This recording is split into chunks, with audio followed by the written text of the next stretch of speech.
Oke, tes tes, cek sound. Ya, teman-teman, balik lagi. Kali ini kita akan membahas market outlook dari Bitcoin ya, atau ya bisa dibilang the mother of crypto. Oke, kita langsung aja. Jadi di sebelumnya kita sudah menganalisa gitu ya, bagaimana Bitcoin dari awalnya eh, terjadi dump gitu ya, sampai harga 52.000. Kemudian dia sudah mulai merangsak naik gitu ya, atau di sini terjadi bouncing di area support 52 ribuan. Nah, ketika bouncing ini si Bitcoin terlihat di sini ada 3 kali dia breakout dari resisten. Nah, pertama resistennya cukup kuat di 57.000. Kemudian tidak membutuhkan waktu yang lama gitu ya. Dia langsung bouncing atau breakout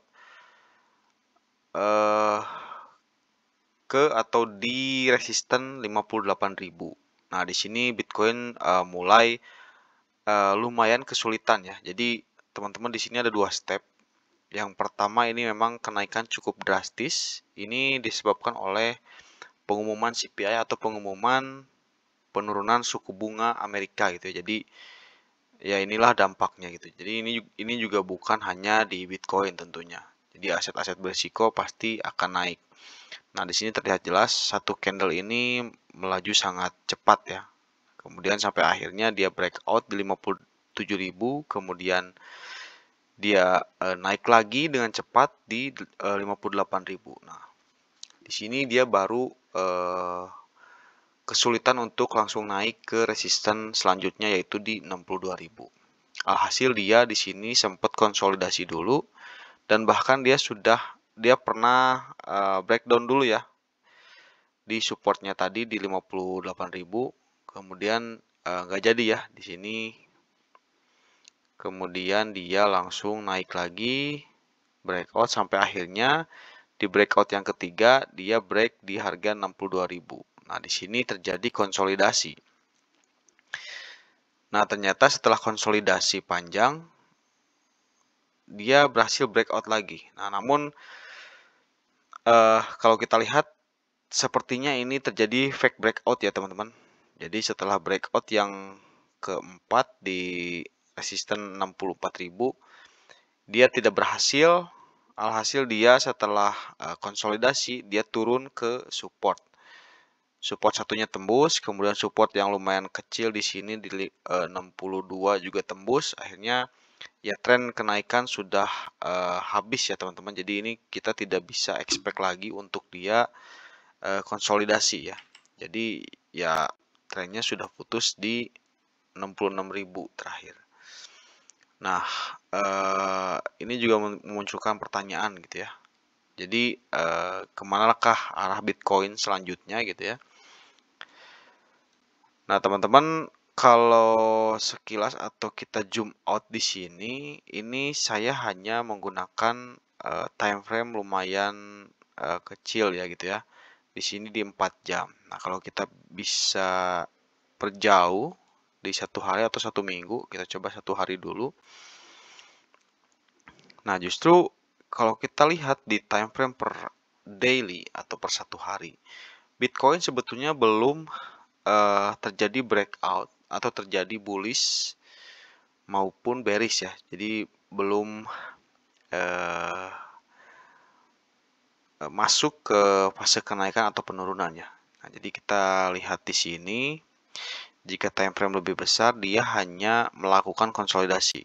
Dia naik, tidak berhasil, kemudian turun, juga tidak berhasil turun lebih jauh, kemudian naik lagi di kurang lebih sama ya, sejajar, dan turun lagi, kemudian naik lagi.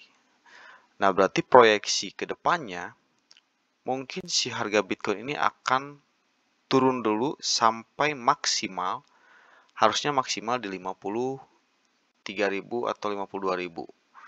Kemudian naik lagi. Ini jika terjadi memang jika polanya masih konsolidasi teman-teman atau sideways gitu ya. Nah, soalnya di sini juga kita lihat ada supply, teman-teman. Nah, di sini ada garis supply yang sudah saya buat sebelumnya.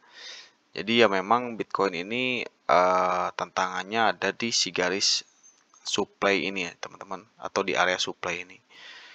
Jadi ketika dia tidak berhasil mendobrak atau breakout dari area supply ini, tentunya harga akan turun ke bawah gitu ya.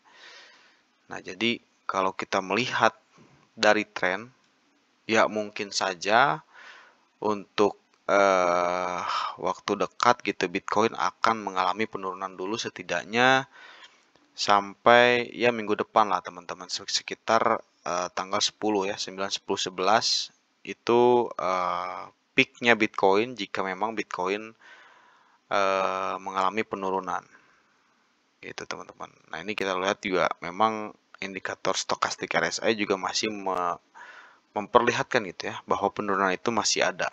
Nah, jadi untuk teman-teman bisa waspada dulu gitu ya teman-teman. Jadi waspada, kemudian lakukan juga analisa sendiri.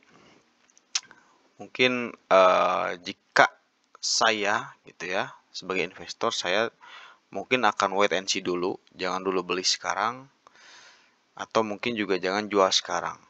Nah, kita tetap harus menunggu konfirmasi.